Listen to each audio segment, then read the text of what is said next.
Qala al-musannifu rahimahullahu ta'ala wa nafa'ana yakum ulumahu wa nas'alullah barakati ulumihi bayanu mathil mali wal jam'i bainahu wa bainal dam. Kita masih membincang pagi hari ini tema tentang pentingnya sikap proporsionalitas kita, keseimbangan kita dalam memandang kekayaan, harta benda dan juga dunia.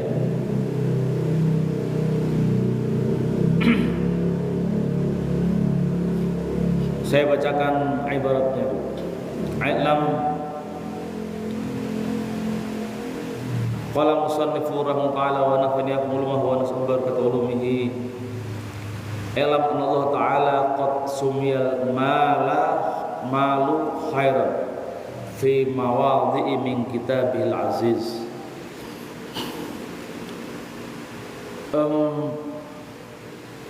Di pembahasan sebelumnya firman-firman Allah ataupun hadis sering menyebutkan istilah kekayaan atau harta benda itu dengan nomenklatur atau celaan yang negatif. Jadi misalkan di sebelumnya ada firman innama amwalukum wa auladukum fitnah, harta benda dan anak-anakmu adalah fitnah. Ada juga ya ayyuhalladzina amanu la tulhikum amwalakum.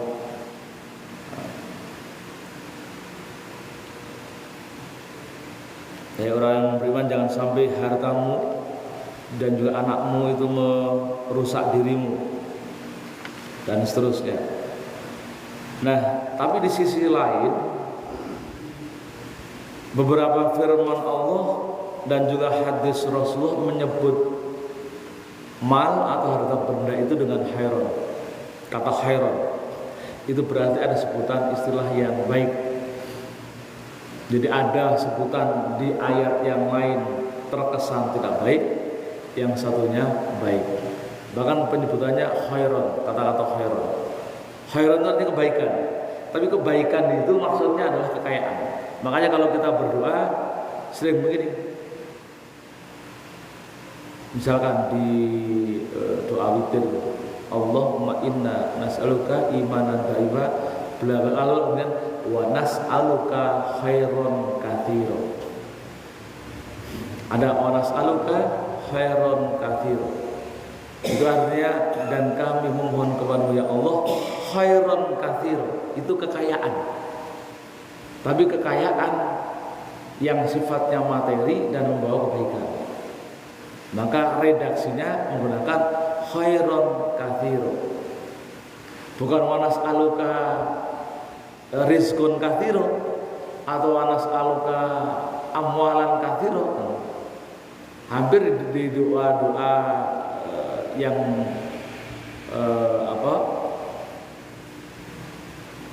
disebut itu tidak menyebut Allahumma inna nas'aluka rizqan katsiro atau amwalan katsiro. Ya Allah, aku mohon kepada Engkau rezeki yang banyak atau harta yang banyak. Tapi menggunakan istilah khairon katsiro. Itu tuh redaksi yang Quran. Jadi khairon tapi artinya adalah harta benda, harta kaya. Misalkan di dalam firman yang lain kan, intaraka khairanil wasiyah. Intaraka khairanil wasiyah. Jika kalian meninggalkan kekayaan, harta benda, itu di Quran sebagai wasiat. Di khairan itu maksudnya adalah harta benda.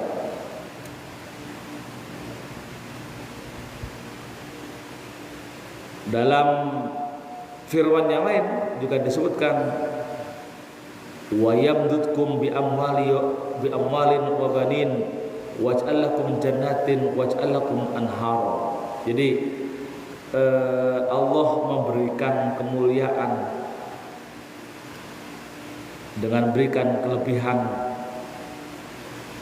harta benda, anak-anak, waj'al lakum jannatin, lalu kemudian menjadikan bagimu surga-surga, dan juga waj'al lakum anhar, dan juga memberikan kamu sungai-sungai. Jadi amwal, anak dan kekayaan itu di satu tingkat sama dengan jannat, surga, dan juga anhar sebagai sebuah karunia. Bahkan kemudian Rasul bersabda, wa qala sallallahu alaihi wasallam, ni'mal mal sholih lirrajul sholih. Sebaik-baiknya, sebagus-bagusnya harta yang baik itu adalah milik seseorang yang soleh. Jadi harta itu bahagia kalau berada di tangan orang-orang yang soleh. Kenapa? Itu pasti dibelanjakan kepada orang-orang kepada jalan yang soleh juga, dan dia akan mengikut empunya sampai nanti di hari kiamat. Maka harta itu bahagia kalau ikut dengan orang yang soleh. Maka disebut ni'mal mal sholih lirrajul sholih. Sebaik-baiknya harta yang baik adalah milik laki-laki yang milik seorang yang soleh. Wala taqif ala wajhil jam'i baina dzami wal madh. Ini penjelasan ulama. Kita tidak perlu bingung ketika melihat ketika Quran menjelaskan harta benda, satu sisi selalu dengan label yang negatif, satu sisi labelnya positif. Di satu mencela, satu memuji. Jadi ini juga kita tinggal pilih mau posisi harta kekayaan itu akan bermakna positif atau negatif. Itu tergantung kita yang punya. Kita bisa mendorong penggunaan harta benda untuk jalan positif kalau kita punya ilmunya, sehingga kemudian bisa membelanjakan harta benda itu untuk hal-hal yang positif. Tapi sebaliknya, kita bisa menjadikan harta benda itu bisa menyesatkan kita, bisa menarik kita ke dalam celaan Allah, bahkan kemudian berlaku mungkar kalau kita tidak memiliki ilmu untuk menggunakan harta benda itu.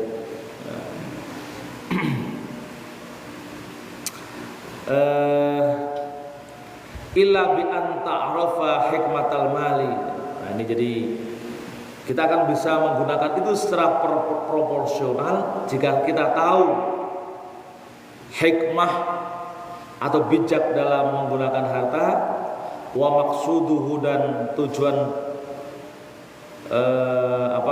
tujuan dari harta yang diberikan kepada kita, wa afatuhu, dan dampak negatifnya kepada kita jika kita memiliki harta, hatta yang kasyifalaka annahu khairun, sampai kemudian kamu punya perspektif, punya wawasan, punya pengetahuan bahwasanya annahu khairun, harta benda itu bisa membawa kepada kebaikan, min wajhin, dari sisi dari satu aspek, wasyarrin min wajhin, dan juga wasarrun min wajhin, dan juga kejelekan dari aspek yang lain. Jadi kalau bahasa pepatah itu dikenal harta kekayaan kita itu bagikan pisau yang tajam, pisau bermata dua. maksudnya kanan kiri tajam, kan gitu. Satu sisi bisa dipakai untuk kebaikan kalau dipegang oleh orang baik, tapi juga bisa dipakai sebagai alat untuk melakukan kejahatan kalau dipakai atau dipegang oleh orang jahat. Kalau dipakai oleh ibu-ibu itu bisa dipakai buat motong sayur, ngupas buah, kan gitu. Tapi kalau dipegang oleh seorang begal bisa dipakai untuk membegal atau merampok. Nah, kira-kira apa istilahnya the man behind the gun itu pepatah bahasa Inggris, the man behind the gun. Tergantung orang yang berada di samping senjata itu siapa. Kalau orang itu baik, maka harta itu akan menjadi baik. Kalau orang itu jahat, ya harta itu akan menjadi jahat. Seorang penjudi diberi kekayaan, mesti bagi judi. Tapi kalau orang soleh memiliki harta, mesti akan dipakai untuk infak, zakat, apalagi sedekah. Kalau besok korban dia korban, kan begitu. Tapi orang kalau nggak punya agama, punya harta benda, kira-kira kepikirannya apa? Nggak tahu ilmu agama, tapi kaya. Pikirannya apa? Diskotik, kan gitu. Clubbing, minum-minuman, kan begitu. Begadang, apa namanya? Bahasanya kalau begadang. Kan gitu, kalau nggak punya agama, nggak tahu ilmunya, punya duit banyak, judi, dia hanya akan mencoba melampiaskan hawa nafsunya untuk hal-hal yang disenanginya. Itu bahasa apa tadi? Istilahnya dalam bahasa the man behind the gun. Orang, tergantung orang yang berada di sisi senjata itu. Jadi makanya harta itu annahu khairun min wajhin wa syarrun min wajhin. Dua wajah, bisa membawa kebaikan, bisa membawa kepada keburukan. Wa annahu mahmudun min haitsu huwa khair. Maka kemudian dia akan bisa membawa pada kebaikan ketika dia dialokasikan untuk kebaikan. Wa madhmumun min haitsu syarrin, dan juga bisa membawa kepada celaan, hinaan jika dia dipakai untuk kejelekan. Maka kemudian istilahnya fa innahu laisa bi khairin mahad wala huwa syarrun mahad. Maka harta itu tidak bisa disebut mutlak jelek, dan juga tidak bisa disebut sebagai mutlak buruk. Karena dua hal itu menjadi latar belakang kenapa itu ada. Bal huwa sababul amrayni jami'a. Wa ma hadza wasfuhu fa yumdahu taratan wa yudhammu ukhra. Karena sifatnya begitu, maka kemudian harta itu kadang bisa dinegatifkan, bisa dipositifkan, bisa dipuji. Maka sikap proporsionalitas kita itu lagi-lagi sangat tergantung dengan pengetahuan yang kita punya. Kalau ketika disebutkan ad-dunya mazra'atul akhirah, tentunya dunia itu bisa menjadi ladang investasi untuk kehidupan akhirat, itu tentu menggunakan harta benda, kan gitu. Atau ketika misalkan wabtaghi fima ataqallahu darul akhirata wala tansa nasibaka minad dunya. Carilah kamu dengan penuh semangat untuk kehidupan akhiratmu, tapi jangan lupa nasibmu, bagianmu di dunia. Itu artinya apa? ya selama di dunia menggunakan harta bendanya untuk investasi akhirat. Bahkan sebelum itu, ketika kita mencari harta benda, kita dianggap peduli dengan bagian kita di dunia. Kan itu ya. Jadi kalau kita kerja mencari harta, itu juga mengamalkan hadis Nabi, wala tansa nasibaka minad dunya. Kita kerja itu sunnah, menjalankan sunnah Rasulullah. Ya, kita kerja itu menjalankan sunnah Rasulullah. Maka perintah Rasul itu yang penting kerja. Mau dapat atau tidak itu diserahkan kepada Allah. Karena kita bekerja itu menjalankan sunnah Rasulullah. Kalau dalam potongan hadis tadi, wala tansa nasibaka minad dunya. Jangan kamu lupakan bagianmu di dunia. Jadi sekali lagi kita kerja itu menjalankan dalam rangka menjalankan perintah Allah atau menjalankan sunnah Rasulullah. Lalu ada orang bertanya, oh ini kan kerja untuk mencari makan. Karena tidak selalu orang bisa makan itu harus dengan kerja. Kan gitu loh. Banyak orang bisa makan, nggak kerja itu banyak. Maka kerja itu disebut menjalankan sunnah Rasulullah. Karena yang penting itu kerja. Mau hasil nggak hasil diserahkan pada Allah. Dapat berkahnya karena menjalankan sunnah Rasulullah. Orang yang sakit itu nggak bekerja, tapi makanan banyak di sisinya. Kan begitu loh. Orang sakit itu nggak kerja, tapi banyak makanan di sisinya. Itu menunjukkan kalau untuk bisa makan tidak selalu harus dengan kerja. Jadi kerja itu makanya kemudian menjadi penting. Kerja itu dijadikan wasilah untuk mencari berkah atau menjalankan sunnah Rasulullah. Kalau dalam mahfudhat itu ada mahfudhat al-harakatu barokah. Al-harakatu barokah. Gerak itu berkah. Jadi gerak itu berkah. Yang penting bergerak itu berkah. Maka ada orang yang tanpa memilah-milah sebuah profesi, dia bergerak terus meskipun terlihat pekerjaan itu hina. Misalkan kayak pemulung. Pemulung itu kan nggak kerja, kelihatan nggak kerja pemulung itu. Tapi dia adalah menjalankan sunnah Rasulullah untuk selalu bergerak meskipun hanya mengumpulkan pulungan dari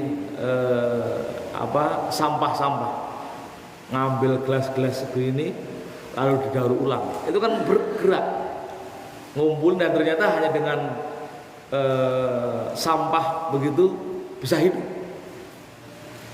Itu menunjukkan al-harakatu barokah. Ada orang yang kadang jualan di sebuah tempat yang secara logika itu tidak marketable, tidak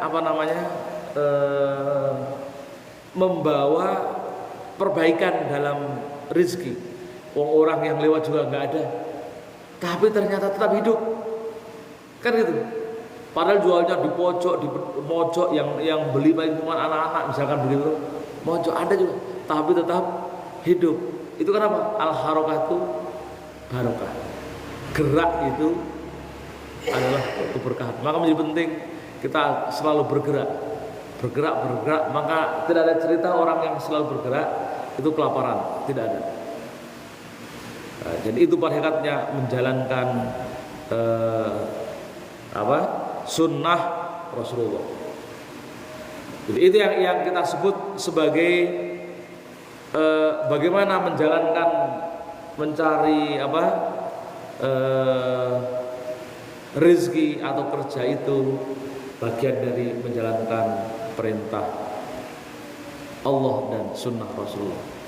Nah, maka kemudian secara teknisnya itu Rasul mengingatkan biar gerakan kita itu diberkahi dan selalu kita ingat bahwa gerak kita itu bagian dari karunia Allah, maka jangan sampai lupa setiap kali bergerak atau bekerja untuk membaca Bismillahirrahmanirrahim sekurang-kurangnya. Kullu amalin la yubda bi bismillahi fahuwa aqta. Setiap amal perbuatan, kan itu ya, setiap amal perbuatan yang tidak diawali dengan bacaan bismillah, maka perbuatan itu menjadi sia-sia. Kan itu teknis mengingatkan agar apa yang kita lakukan bernuansa ibadah, senantiasa mendapatkan berkah. Kan itu, maka jangan lupa untuk selalu baca bismillah. Maka kemudian agama kita mengajarkan ya tadi pentingnya memahami ini, memahami faedah yang lebih detail tentang bagaimana mencari harta benda dan juga menggunakannya. Nah, kenapa faman arafa fawaidahu wa ghawailahu amkanahu ayyahtarija min syarrihi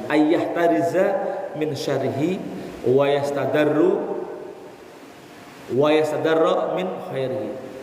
Orang yang mampu atau memiliki pengetahuan tentang faedah, manfaat atau bahaya dari harta benda itu, maka memungkinkan dia dapat menjaga dari dampak negatifnya dan juga bisa memutar harta benda itu dengan kebaikan dan diawali dari kebaikan. Orang berinvestasi untuk kebaikan. Tentunya ketika berbicara tentang faidah atau manfaat, perspektifnya bagi kita seorang muslim selalu manfaat duniawiyah dan diniyah, manfaat secara keduniawiaan dan juga secara keagamaan. Kalau misalkan tentang bahaya atau manfaat atau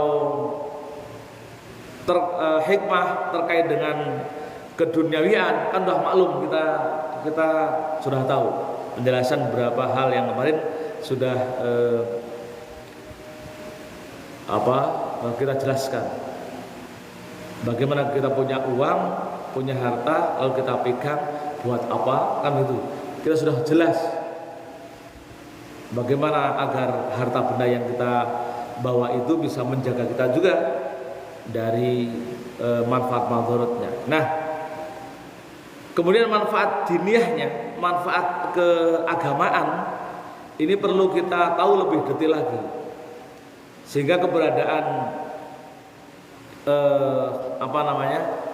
harta benda itu lahiriahnya adalah terasa dunia, tapi bisa kita bawa sampai ke akhirat.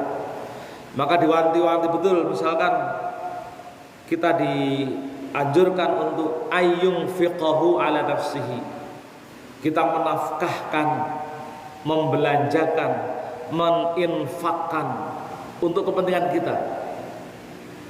Kita punya benda, punya harta, kita pakai untuk kepentingan kita. Contohnya apa? Imma fi ibadatin kas-safari, seperti dalam ibadah untuk safar. Tentunya safar yang baik, bukan safar yang hura-hura. Safar yang baik itu misalkan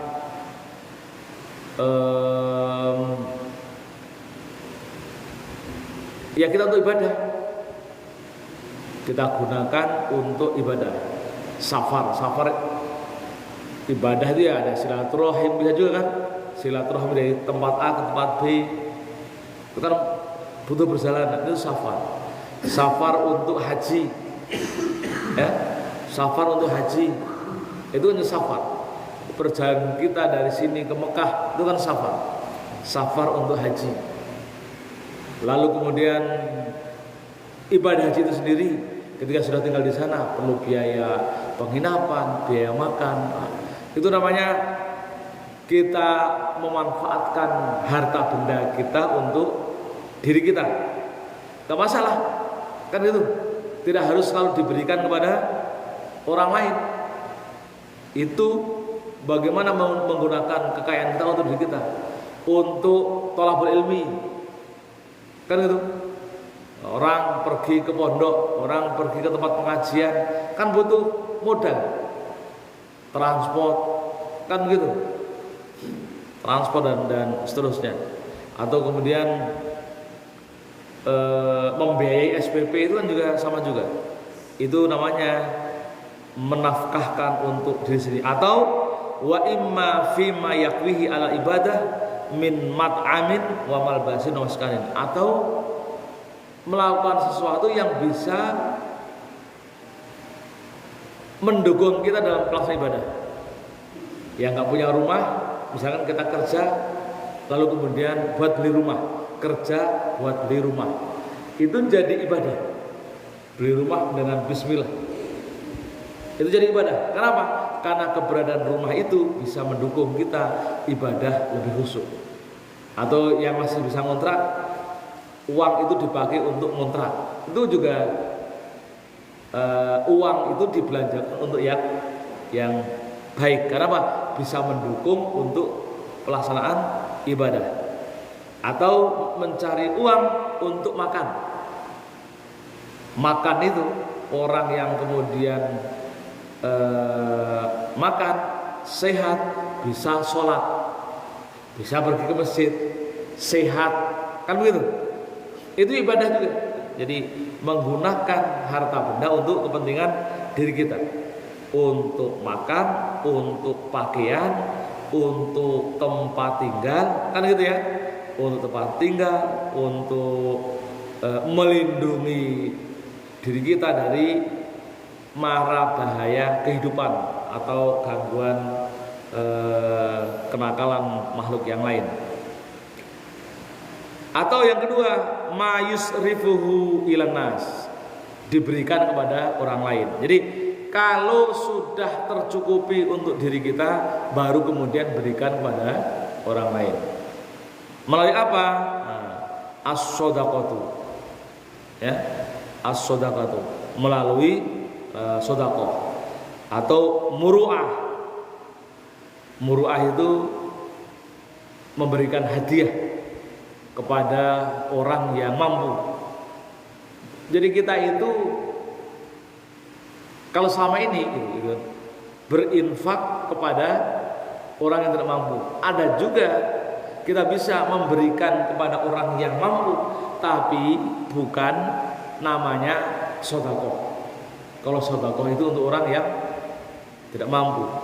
Kita boleh memberikan untuk orang yang mampu, orang yang kaya, tapi namanya bukan sedekah, tapi muru'ah.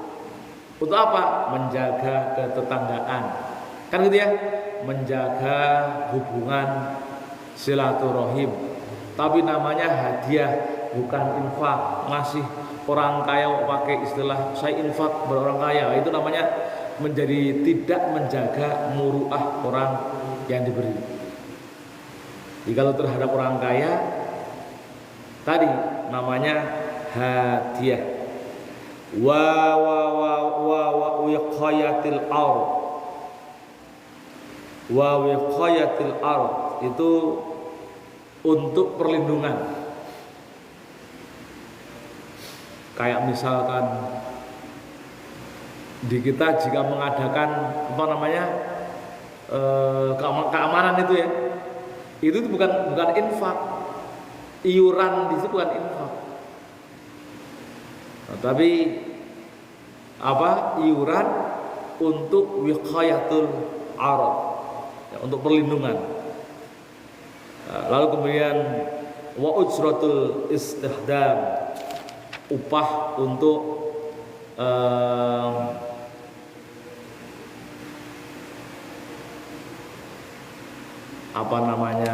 membangun silaturahim dengan orang lain biar kemudian terjalin hubungan yang erat. Jadi yang ketiga kemudian adalah ma yusrifu illa insanin muayyanin walakin yahsulu bihi khairun 'am. Jadi membelanjakan harta benda untuk kepentingan umum. Masjid, bangun jalan, madrasah, pesantren, apalagi yang umum itu, fasum kan itu.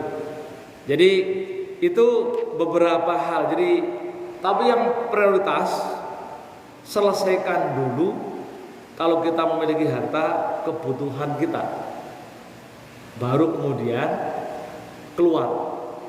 Apakah itu sedekah, apakah itu iuran yang lain, atau kemudian untuk membantu kepentingan umum.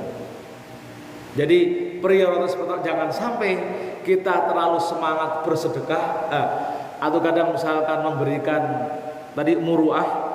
Ada orang kita pengen menjalin hubungan baik dengan orang tertentu, orang yang punya kedudukan, sampai mengorbankan kita tidak makan. Itu salah. Sampai mengorbankan kita hutang-hutang karena ingin membahagiakan orang. Sementara orang itu posisinya, level status sosialnya sudah mapan, stabil, kaya, misalnya begitu. Maka jangan sampai kita melakukan sesuatu tapi kemudian kepentingan diri kita itu terabaikan, sampai nggak makan gara-gara ingin membelikan hadiah kepada orang yang kita hormati, misalkan begitu. Jangan sampai begitu. Pastikan kalau kita mau mengeluarkan sesuatu di luar itu, selesaikan dulu kepentingan kita dulu, kepentingan makan, rumah, kesehatan,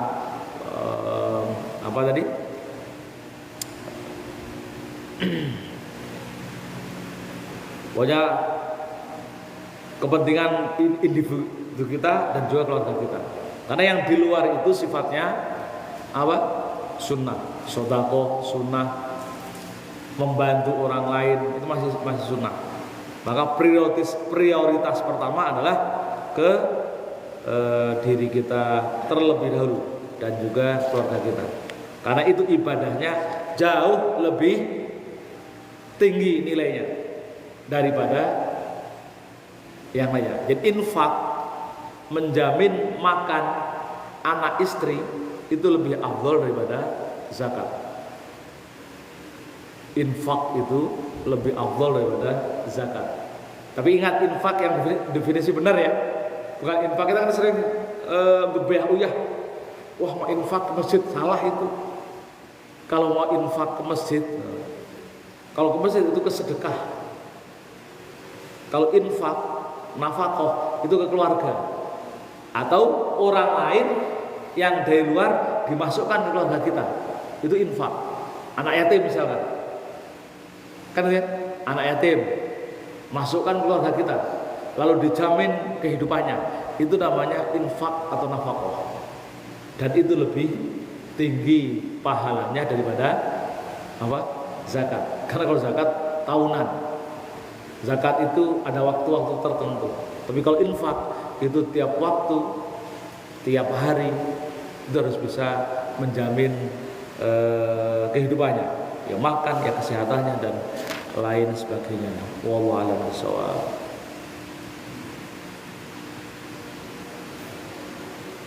Oke, sampai di sini ada yang mau didiskusikan?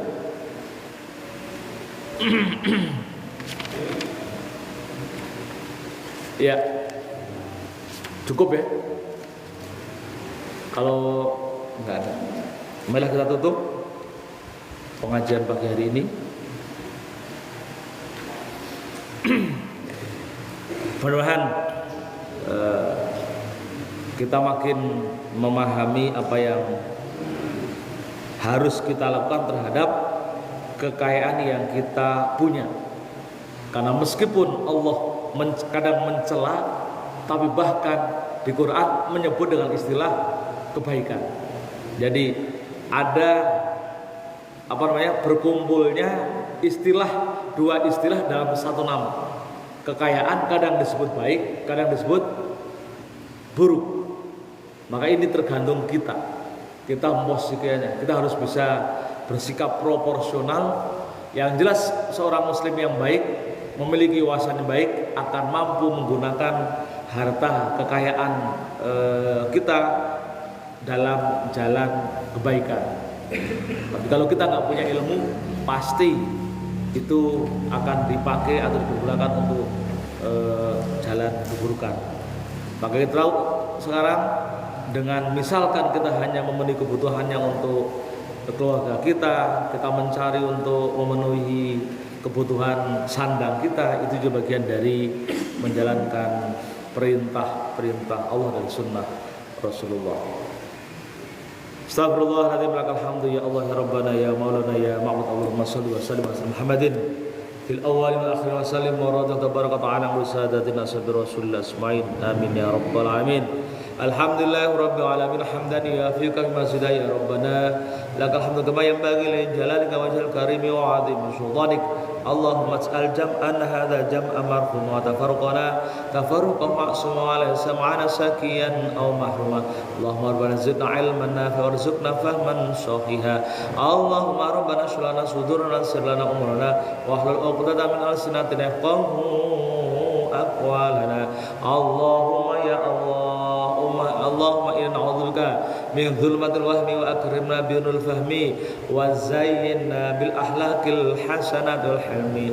Allahumma ij'alna wa auladana wa dzurriyyatina iman bika wa tasdiqan bi kitabika wa qan bi hadi wa sunnati Nabi Muhammadin sallallahu alaihi wasallam. Allahumma rabbana atina fid dunya hasanah wa fil akhirati hasanah wa qina adzabannar. Wa sallallahu ala sayyidina Muhammadin wa ala alihi wa sahbihi wa barik wasallam. Subhana rabbika rabbil izzati amma yasifun wa salamun alal mursalin walhamdulillahi rabbil alamin. Taqabbalallah minna minkum taqabbal ya karim.